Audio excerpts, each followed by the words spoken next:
The memory is a scar on my mind, not a mere recollection. It doesn't feel like something I simply remember. It feels like a splinter of frozen dread lodged deep in my psyche. And every autumn, when the air turns crisp and the world smells of wood smoke and decay, it throbs with a fresh, chilling pain. This is the story of why I fear the dark, why the sight of an alleyway makes my breath hitch, and why the cheerful orange of a pumpkin can seem like a malevolent, watching eye. It was the fall of my 12th year, a time when the world should have been defined by school, friendships, and the innocent anticipation of Halloween. My parents' divorce 2 years prior had fractured our world, and our visits to my mother's new apartment were rare, precious islands in a sea of confusion. My dad, trying his best to be the good parent even when the court order didn't strictly require it, would drive me and my 3 siblings, Jess, the eldest at 16, Mike, who was 14, and Eli, just a year younger than me, across town to see her. My mother's apartment was in a part of the city that felt perpetually tired. It wasn't just poor, it was forgotten. The buildings huddled together like rotten teeth, and the air always carried the faint, sour tang of spilled beer and damp concrete. Despite the crowded buildings, there was a profound emptiness, a sense that life here was something that happened behind drawn curtains, something secret and furtive. Her specific building was accessed by a long, narrow alleyway that was less a passage and more a throat. The asphalt was perpetually slick, and the high walls on either side were scarred with graffiti that looked less like art and more like frantic, desperate warnings scrawled by a shaking hand. To find her home, you had to willingly drive down this dark gullet, a journey that always made the back of my neck prickle. But inside, her second-story apartment was a sanctuary. It was small, smelling of vanilla candles and my mother's perfume, a comforting scent that clung to the soft, worn-out furniture. It reminded me of my grandmother's house, a place of safety. The one other bright spot was the neighbors downstairs. On a previous visit, we'd met a boy and a girl around our age, Zach and Chi-Chi. Zach and I had quickly become friends, spending hours in the cracked concrete parking lot that bordered the alley, playing tag and kickball until our mothers called us in. On this particular Saturday in early October, the visit felt different. A creeping chill had settled into the city, a dampness that the weak sun couldn't burn away. As dusk began to bleed into night, Zach had the idea. "It's almost Halloween," he said, his eyes gleaming with excitement. "We should play hide and seek. Outside, in the dark." The suggestion was both thrilling and terrifying. My siblings, of course, were immediately on board. The plan was set. At 9 p.m., we would all slip out of our respective apartments and meet in the parking lot. The participants would be me, Jess, Mike, Eli, Zach, and Chi-Chi. Night fell like a shroud. By 9 o'clock, the world outside the apartment windows was a canvas of deep blues and impenetrable blacks, punctuated by the sickly orange glow of the ancient, rust-streaked lampposts in the parking lot. They didn't so much illuminate the shadows as give them shape and substance. We gathered, our breaths misting in the cold air, a collective nervous energy buzzing between us. To choose the seeker, we played the old chant, bubblegum, in a dish. The words fell from our lips, each syllable seeming too loud in the oppressive quiet. The Count landed on Zack. A wide grin spread across his face. "Ready or not, here I come," he yelled, his voice echoing unnaturally in the confined space between the buildings. He turned to face a lamppost, began his count, and we scattered like frightened mice. I instinctively stuck with Jess. She was the oldest, and in the unsettling dark, her presence was a talisman. We didn't head for the obvious spots near the cars or the building's main entrance. Instead, we ran towards the back of the complex, towards the large industrial garbage bins. This meant venturing deeper into the alleyway. "He'll never look all the way back here," Jess whispered, her hand gripping mine. Our footsteps were muffled by the grime underfoot. The air grew colder, and the smell shifted from wet concrete to the cloying, sweet stench of rotting garbage. We squeezed into a narrow space between two overflowing dumpsters, the cold, greasy metal pressing against our backs. The initial thrill of the game quickly evaporated, replaced by a gnawing boredom and a deeper, more primal unease. The silence was absolute, broken only by the distant, lonely hum of a street lamp on the main road and the frantic beating of my own heart. "Maybe we hid too well," I muttered, my voice a thin reed in the stillness. Jess gave a soft, nervous laugh. "Maybe we should just forfeit." "This is getting creepy." We decided to give up. Pushing our way out from behind the dumpsters, we found ourselves standing in the dead center of the alleyway. And that's when I saw it. My blood didn't just run cold. It seemed to freeze solid in my veins. At the far end of the alley, standing directly beneath the only functioning light, was a figure. It was impossibly tall, its stature distorted and elongated, as if it were a reflection in a funhouse mirror. The light from above cast its face into deep shadow, but it highlighted the hair, a huge bulbous afro that was a riot of garish, unnatural colors: electric blue, violent pink, and sickly yellow. A clown's wig, the worst thought imaginable crystallized in my mind. It's a clown. But this was no happy, party-going clown. Its clothes were dark, shapeless, and dirty. It stood with an unnerving stillness, not a fidget or a shuffle. It was a statue, carved from nightmare. And it was staring right at us. "Jess," I breathed, my voice barely a whisper. "I see it," she said, her own voice tight with fear. She pulled me back by the arm. "We're going." We broke into a hurried walk, then a run, not looking back until we burst out of the alley's mouth and into the relative openness of the parking lot.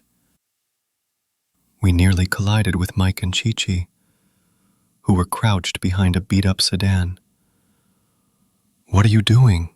Mike hissed. "You're supposed to be hiding." "We saw something," Jess panted, her chest heaving. "A guy, at the end of the alley, dressed like a clown." Mike's face screwed up in skepticism, but Chi-Chi's eyes went wide with fear. "A clown? Why?" "I don't know. But he was just standing there, staring." Cautiously, we all peered back down the length of the alley. The figure was still there, but it was closer now, much closer. It had covered a distance of 50 yards without a single one of us hearing a footstep. And now it was waving.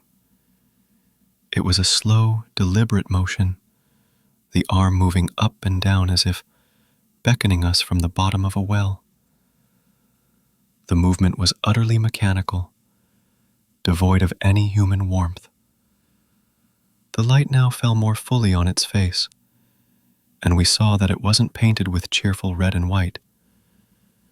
The entire face was covered in a flat, matte black makeup, a void that swallowed the light.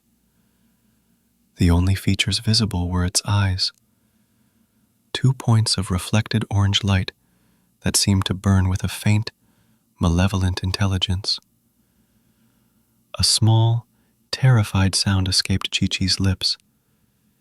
Then she screamed. A short, sharp shatter of the silence. She wasn't looking at the clown in the alley anymore. She was pointing a trembling finger towards the other side of the parking lot, near the street. "There's another one," she shrieked. She was right. A second figure stood at the edge of the light. This one was even taller and impossibly thin, its legs like stilts. It, too, was a clown, but its wig was a tangled mess of fluorescent green. It stood perfectly still, a silent sentinel completing the pincer movement. The spell of horrified fascination broke. Pure, unadulterated terror took over. We didn't need to speak. We ran. Chi-Chi veered off towards her ground-floor apartment, fumbling for her keys. The rest of us pounded up the external concrete staircase to the second floor, our footsteps ringing like alarm bells. We burst through my mother's door, slamming it shut and fumbling with the locks.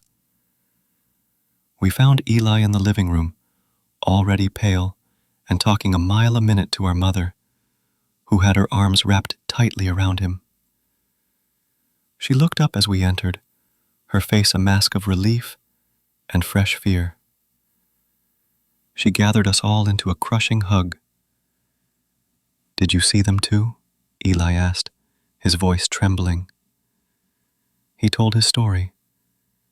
He had been hiding in the complex's small, neglected courtyard, tucked behind a thorny bush. He heard heavy, deliberate footsteps approaching and held his breath, sure it was Zach. Then he saw a pair of oversized, dirty shoes stop directly in front of his hiding spot. He was about to give himself up when he heard Zach's voice call his name from the other side of the courtyard. Confused, Eli turned and saw Zach standing there, saying, "I found you." It was only then that Eli looked back at the bush. The figure standing there wasn't Zach. It was a clown, its black-painted face looking directly down at him, having known exactly where he was the entire time. Eli and Zach had fled to Zach's apartment, told his parents, and then Eli had run upstairs to us. Our mother, to her eternal credit, believed every word. She called the police. They came, took statements, and swept the area with flashlights. They found nothing. No footprints, no discarded wigs, no sign that anyone had been there at all. They suggested it was teenagers in early Halloween costumes, a prank that had gone too far. Their rational explanations did nothing to dispel the cold dread that had settled in the apartment. I wished that was the end of it. It wasn't. Later that night, long after the police had left, and the apartment had fallen into an uneasy silence, I woke up with a crushing thirst. The digital clock on the microwave read 2:37 a.m. The apartment was dark, the only sound the frantic thumping of my own heart. I crept to the kitchen and grabbed a bottle of water from the fridge. That's when I heard it. A soft, repetitive tap, tap, tap, coming from the living room window. My rational mind, what little was left of it, tried to explain it away. A tree branch? But there were no trees on the second floor. A bug? It was too heavy, too deliberate. I know now it was a monumentally stupid thing to do, a decision born of a sleep-fogged brain and a lingering, morbid curiosity. But I walked towards the noise. The blinds were drawn. The tapping was coming from the other side. Tap, tap, tap. With a shaking hand, I reached for the cord to raise the blinds. I lifted it just an inch, peering into the darkness. A single, unblinking eye stared back at me from the other side of the glass, set in a face of flat, void-like black. The colorful afro was a faint, menacing halo in the gloom. It was the clown. It had climbed the sheer wall to the second floor and was kneeling on the narrow exterior ledge, tapping on the window, waiting for me. I screamed. I screamed so loud, I felt my throat tear. I stumbled backward, falling over an end table, and scrambled on all fours towards my mother's room. She was out of bed in an instant, her own fear evident. By the time I led her, trembling and sobbing, back to the living room, the thing was gone. The window was just a dark pane of glass, reflecting our own terrified faces back at us. Like the cheapest cliché from a horror movie, it had vanished. But my mother believed me. She saw the raw, animal terror in my eyes and knew I wasn't lying. We didn't sleep that night. We sat huddled together on the couch until the sun, weak and pale, finally rose. I never played hide and seek in the dark again. I still can't look at an alleyway without feeling a cold knot tighten in my stomach. But what I didn't know then, what none of us knew, was that our encounter was just a single thread in a much larger, much darker tapestry. The October people were awake, and they were just getting started. The terror of that night at my mother's apartment left a permanent mark. But life, with its cruel and relentless momentum, forces you to move forward. The incident became a ghost story my siblings and I whispered to each other, a shared, secret horror that bound us together.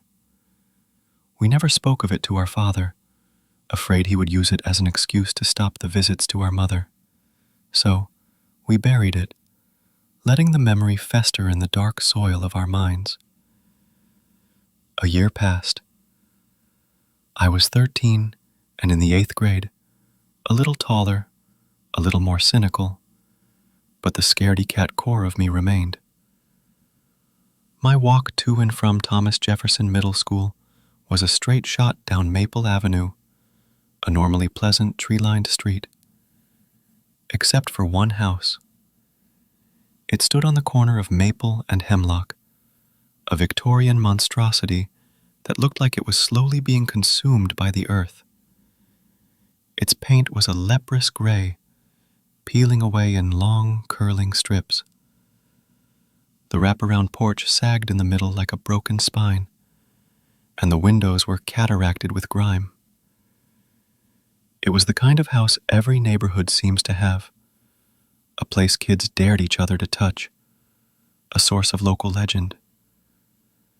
They called it the Widow's Walk, though no one could remember a widow ever living there. Whenever my friends and I passed it on our way home, they'd lob insults and jokes at its dilapidated facade. That a family of ghouls lives in there, Kevin, my best friend, would shout. I heard the last owner melted into a puddle of wax, another would add. I never joined in. Something about the house felt watchful. I would always scold them. Knock it off. What if someone does live there? How would you like it if people made fun of your house? Of course, they'd just laugh and mock me for my fear. Relax, Ben. The only thing in there is probably a bunch of rats and cobwebs. They weren't entirely wrong about my being a scaredy cat. I was afraid of angry teachers, of my dad's disappointed sigh, of the dark, and most of all, of drawing wrong kind of attention. The house on Hemlock Street felt like a sleeping predator, and I didn't want to be the one to wake it. The trouble started in mid-October. My friends had started staying after school for soccer practice and the school play, so for the first time, I was walking home alone. The days were getting shorter, and the walk home was tinged with the long, creeping shadows of late afternoon. The first time it happened, I almost missed it. As I passed the vacant house, a flicker of movement in an upstairs window caught my eye. I stopped and looked. There was a figure standing in the window of the second-floor turret room. It was perfectly still, a dark silhouette against the even darker interior. I couldn't make out any features, no face, no clothing details, just the human-shaped void. And I knew, with a certainty that chilled my soul, that it was watching me. I stood frozen for a moment, locked in that unseen stare, before I broke and ran the rest of the way home, my backpack slapping wildly against my back. I told myself it was a trick of the light, a shadow cast by a piece of old furniture. But it happened again the next day, and the day after that. The same figure in the same window, a silent, stationary sentinel witnessing my daily pilgrimage. It became a ritual of dread. I would approach the corner, my heart hammering, my eyes glued to that turret window, and every time, it was there. I told my friends, but their skepticism had hardened. It's probably a mannequin, Kevin said, shrugging. Or a coat rack, another offered. Maybe it's the ghost of a melted wax man, Kevin joked, and they all laughed. I wanted to believe them. I tried to convince myself I was being irrational, but the feeling of being watched was a physical weight on my skin, a crawling sensation I couldn't shake. A week before Halloween, the situation escalated. The air was cold and biting, and a thick fog had begun to roll in, muffling the sounds of the neighborhood. As I turned onto Hemlock Street, I saw that the figure was not in the window. A small, foolish spark of relief ignited in my chest. See, it was nothing. Then I saw where it was. It was standing on the sagging porch. This was different. It was no longer a distant observer. It was a tangible presence, blocking my path. The fog swirled around its legs, obscuring its feet, making it seem as if it were floating. I could see it more clearly now. It was tall and gaunt, dressed in what looked like a long, dark coat. Its face was still a featureless blur in the gloom. My every instinct screamed at me to turn around, to find another way home. But that would mean walking several blocks out of my way, and I would be late.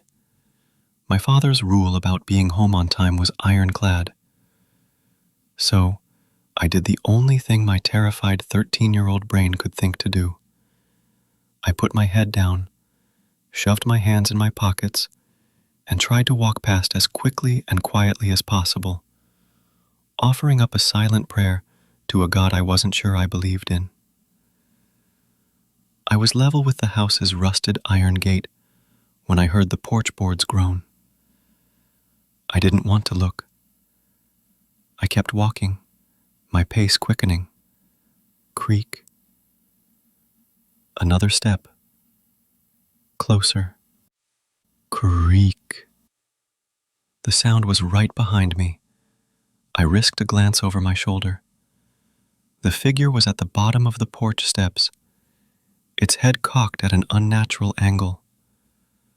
The fog clung to it, distorting its shape. And then it spoke.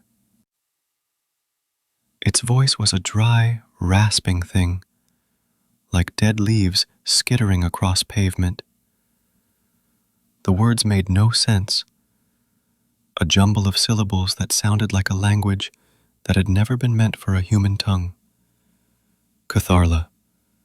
Fainga. Terror, pure and absolute, flooded my system. I ran. I heard the gate shriek as it was thrown open, and then the sound of pursuit. Its footsteps weren't the normal thump, thump, thump of a running person. They were a rapid, shuffling scrape, like something being dragged very, very fast. It was gaining on me. My lungs burned. The world narrowed to the patch of sidewalk in front of me, and the horrifying scraping sound just behind. I knew I couldn't outrun it. I had to hide. I ducked into an alleyway between two brick houses, my sanctuary and now my potential tomb. It was a dead end, filled with overflowing trash cans and the reek of spoiled food. I dove behind the largest, filthiest dumpster I could find, pressing my small body into the greasy wall, trying to make myself disappear. The scraping footsteps stopped at the mouth of the alley. I held my breath, my entire body trembling so violently I was afraid the sound would give me away. I could hear it mumbling to itself, that same guttural, nonsensical language. Ya, Ignayi. The sound moved closer. I could hear the soft crunch of its feet on scattered gravel. It was in the alley. It was walking slowly, deliberately, past the trash cans. I squeezed my eyes shut, praying to every power in the universe. The mumbling stopped right next to my dumpster. I could smell it now. A smell of old dust, damp earth, and something else.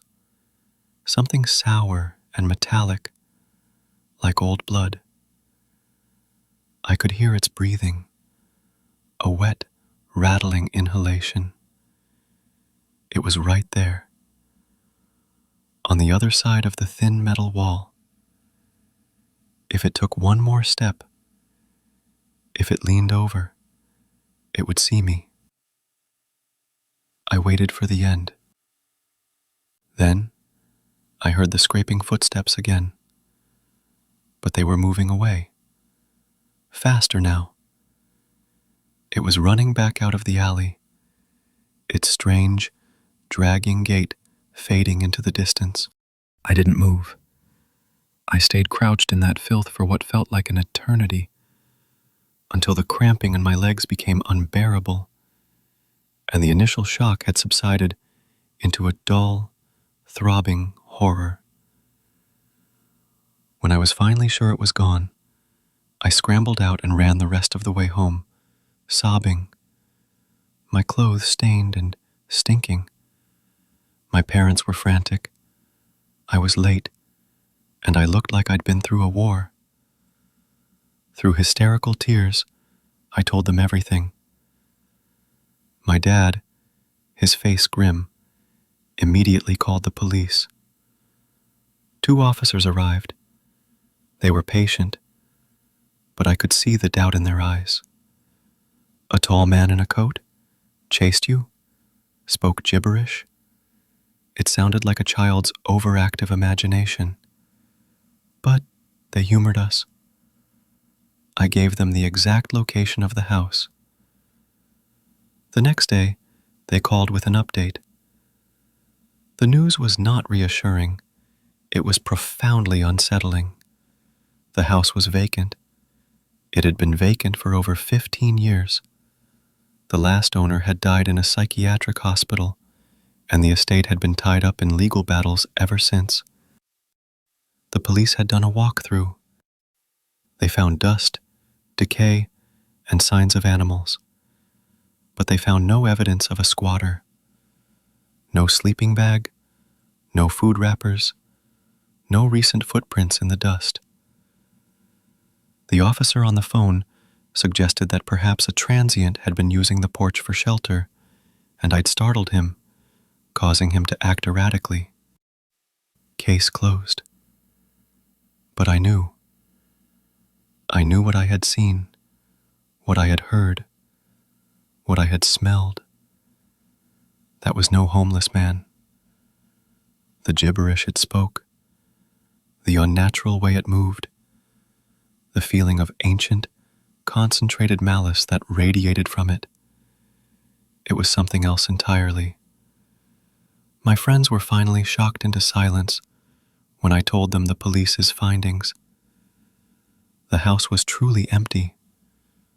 So, who or what had been watching me from the window? And why had it chosen to chase me? The incident with the clowns and the thing in the vacant house felt disconnected, two separate points of terror in my young life. But a deep, instinctual part of me was starting to wonder if they were pieces of the same incomprehensible puzzle. A puzzle that was about to reveal another piece in the most unexpected of places. A cheerful, family-friendly pumpkin patch. The memory of the vacant house and its gaunt, whispering occupant lingered like a persistent cough, a low-grade fever of fear that colored everything. I became hypervigilant. Every shadow that stretched too long, every creak of the house settling, every gust of wind that rattled the window pane was a potential herald of its return. Sleep was a fractured thing, filled with dreams of scraping footsteps and the scent of old blood. It was in this state of heightened anxiety that Kevin convinced me to go to the pumpkin patch. It was a tradition, he argued, a way to feel normal again. "Come on, Ben," he'd said, his voice full of forced cheer. "It's all families and little kids. What's going to happen? A pumpkin going to jump out and get you?" He meant it as a joke, but the idea didn't seem entirely impossible to me anymore. The world had revealed itself to be a place where clowns scaled walls, and vacant houses housed living nightmares. Why not homicidal gourds? Still, the need for normalcy was a powerful lure. So, one Friday afternoon in late October, right after school, we went. The patch was a picturesque farm on the outskirts of town, a place of postcard-perfect autumn charm. The air was cold and crisp, carrying the sweet smell of hayrides and hot cider. Families meandered through rows of orange pumpkins, their laughter a stark contrast to the silent dread that had become my constant companion. We parked and grabbed a small wooden wagon. For a little while it worked. The sheer normality of it all was a balm. The sun was a weak, golden orb low in the sky, casting long, distorted shadows from the pumpkins and the people. We found a few good ones. A plump, classic shape for Kevin. A lumpy, character-filled one for me. Then Kevin pointed. "Dare you to get that one." He was indicating the back of the patch, where the cultivated field gave way to a wild, thickly wooded area. There, sitting apart from the others as if ostracized, was the largest pumpkin I had ever seen.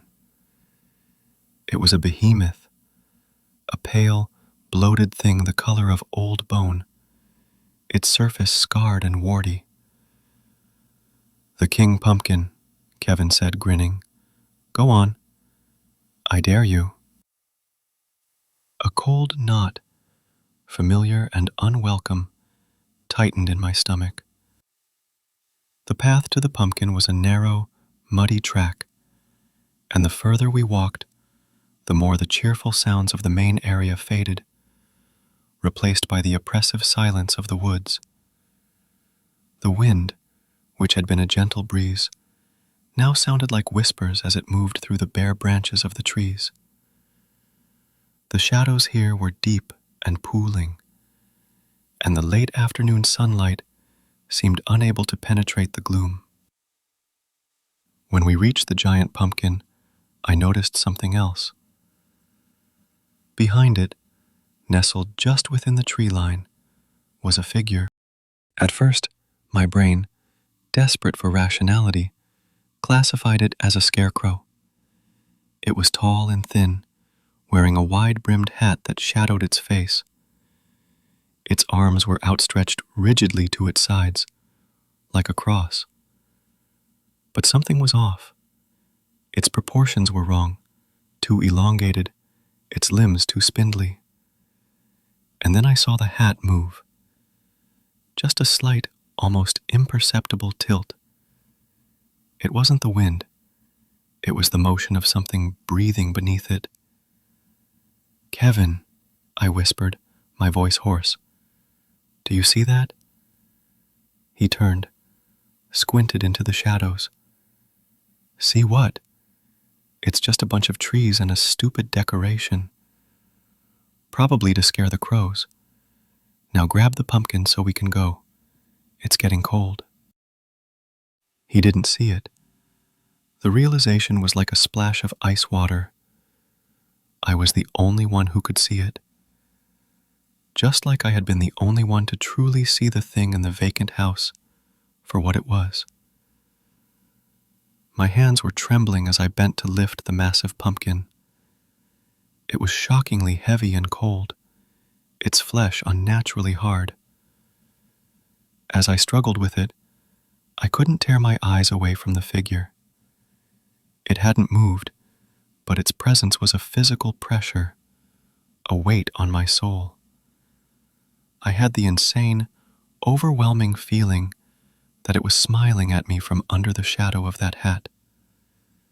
We finally got the pumpkin into the wagon and began the walk back.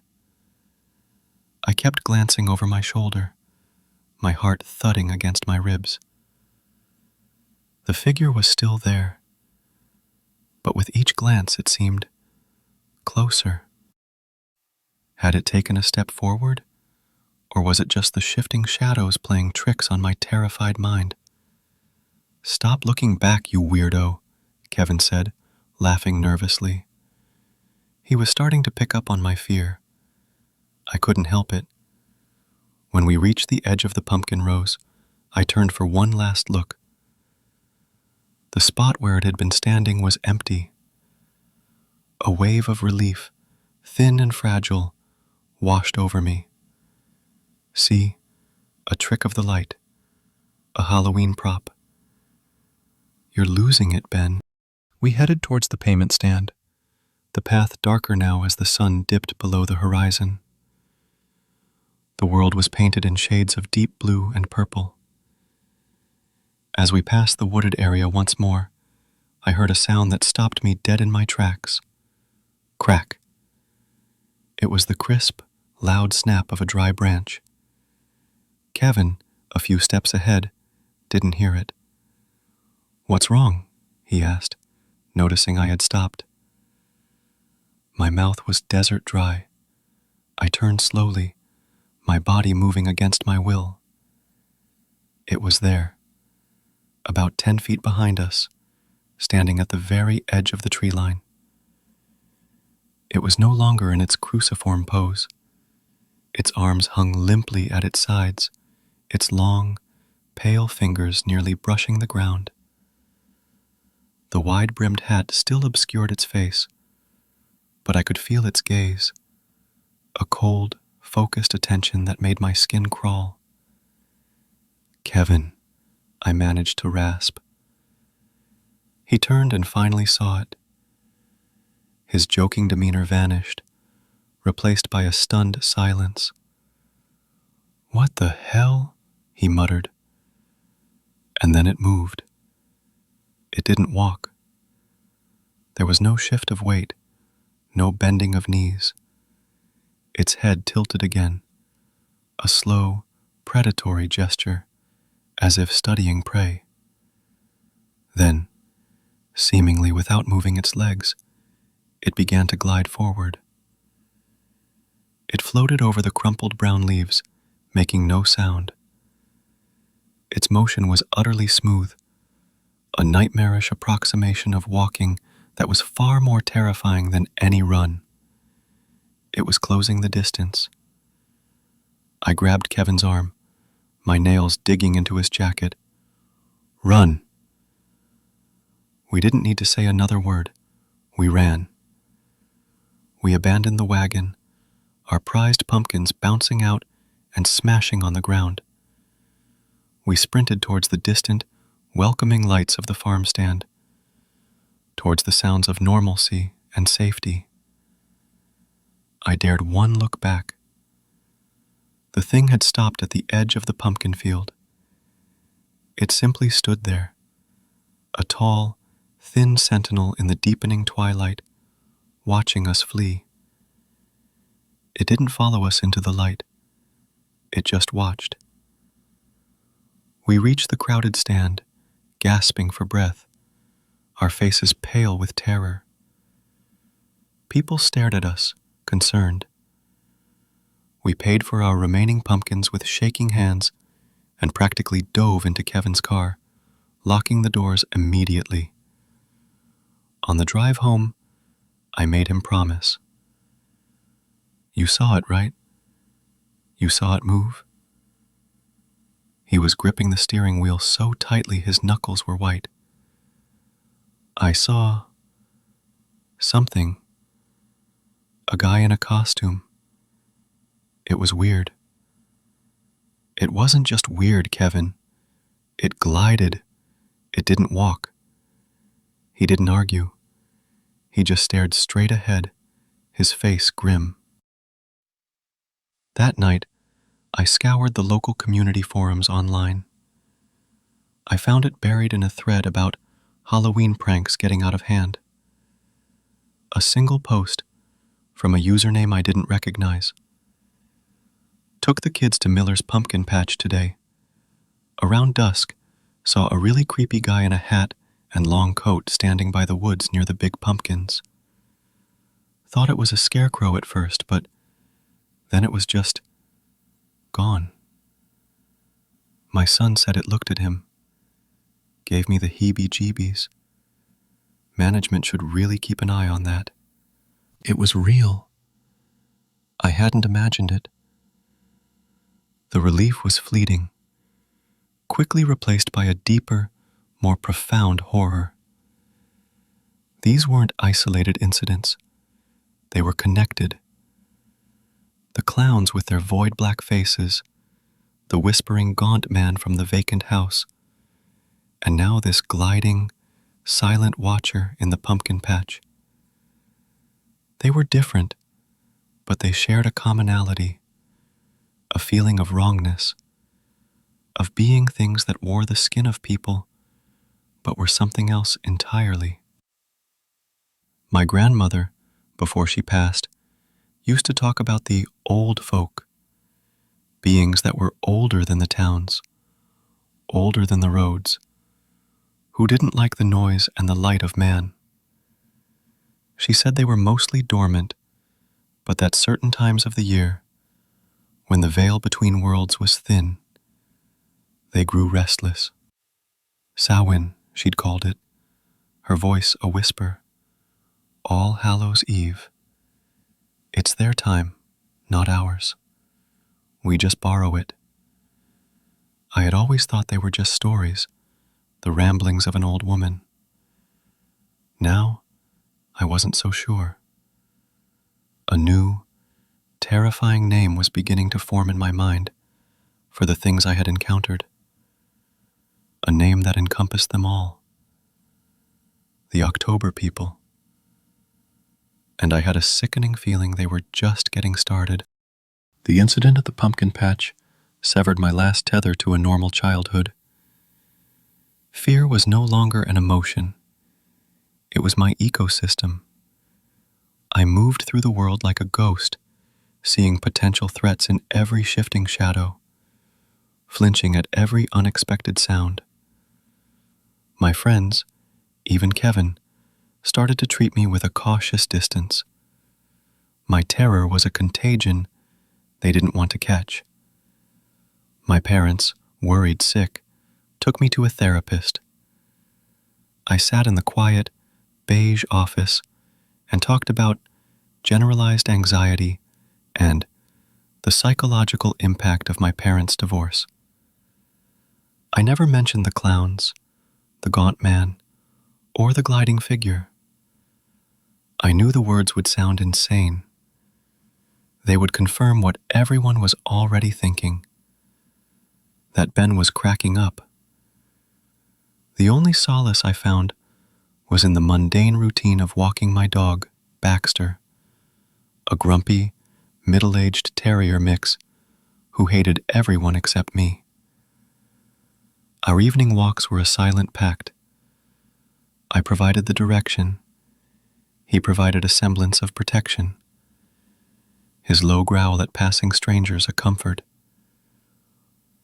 We lived in a quiet suburb, but on its edge was a stretch of road I loved and feared in equal measure. It was a narrow lane that led from a small grocery store to St. Ignatius Church, a journey of about 10 minutes. On one side was a dense, ancient forest, a dark wall of pine and oak. On the other was a large, fenced-in horse stud. At night, the path was deserted, lit only by a few widely spaced streetlights that cast more shadow than light. It was late October, a week after the pumpkin patch. The air was bitingly cold, and a thick fog was beginning to coil from the forest floor, swallowing the world in a damp, gray blanket. The crunch of leaves under my feet was the only sound besides Baxter's sniffing and the thudding of my own heart. I was lost in my thoughts, trying to piece together the fragments of my terror, when Baxter stopped dead. A low, guttural growl rumbled in his chest, a sound I had never heard from him before. It wasn't his usual annoyed bark at a squirrel or a cyclist. This was a deep, primal warning. "Baxter? What is it, boy?" He was straining at his leash, his body rigid, his focus locked on the tree line across the road, near the old parish stable. The stable was a dilapidated wooden structure that belonged to the church, unused for decades. It was a dark, squat shape against the deeper black of the forest. The streetlights here were old and dim, their light swallowed by the fog. I squinted, trying to see what had spooked him. At first I saw nothing but the shifting patterns of mist and shadow. Then, my eyes adjusted. My breath caught in my throat. Maybe 20 meters away, right behind the crumbling stable, was a figure. It was kneeling in the damp leaves, its back ramrod straight. It wasn't trying to hide, but it wasn't fully in the open either. It occupied a space in between, a place of deliberate observation, and it was wearing white. A long, hooded robe of a stark, luminous white that seemed to glow faintly in the feeble moonlight filtering through the fog. The robe was so bright it was almost painful to look at, a stark blasphemy against the dark, organic tones of the forest. Baxter's growl intensified into a frantic, fear-filled barking. He pulled hard on the leash, not towards the figure, but away, his instincts screaming at him to flee. This wasn't aggression. It was pure, unadulterated panic. My own fear was a cold stone in my gut. The figure was perfectly, unnaturally still. It wasn't a person praying. There was no reverence in its posture, only a cold, patient waiting. The hood was up, casting its face into deep shadow, but I knew it was looking in our direction. I could feel its attention like a physical touch, a cold spot on my soul. The silence was the worst part. The night was dead quiet. No crickets, no wind, nothing. As if the world itself was holding its breath in the presence of this thing. Every fiber of my being told me to run, but a morbid, horrified fascination rooted me to the spot. What was it? What was it doing? Baxter's barking became a desperate, choking sound. He was terrified. That broke the spell. I wasn't a curious observer. I was prey. "Okay, boy, okay," I whispered, my voice trembling. I yanked hard on his leash, and this time he complied, turning and pulling me back the way we had come. We didn't run. Running felt like an admission, a confirmation that we were prey worth chasing. We walked quickly, a forced, calm pace that was a mockery of the terror screaming inside us. I glanced back every few steps. The white figure never moved. It remained kneeling, a silent, watchful sentinel in its robe of impossible white, a beacon in the darkness that promised nothing but coldness and silence. The rest of the walk home was a blur of primal fear. Every rustle of leaves was it following us. Every shadow was its robe flowing. I practically dragged Baxter the last 100 yards to my house, bursting through the front door and slamming it shut, engaging both locks with fumbling, numb fingers. I didn't tell my parents. What could I say? That I saw a ghost in a white robe? They would have called the therapist, maybe even something more serious. I spent the night fitfully, jumping at every sound. The image of the white-robed figure burned onto the back of my eyelids. I was woken a few hours later by a sound that ripped through the silent night. The screaming wail of multiple fire engine sirens. They weren't just passing through, they were close. I ran to my window. The sky in the direction of the church was lit with an angry, pulsating orange glow.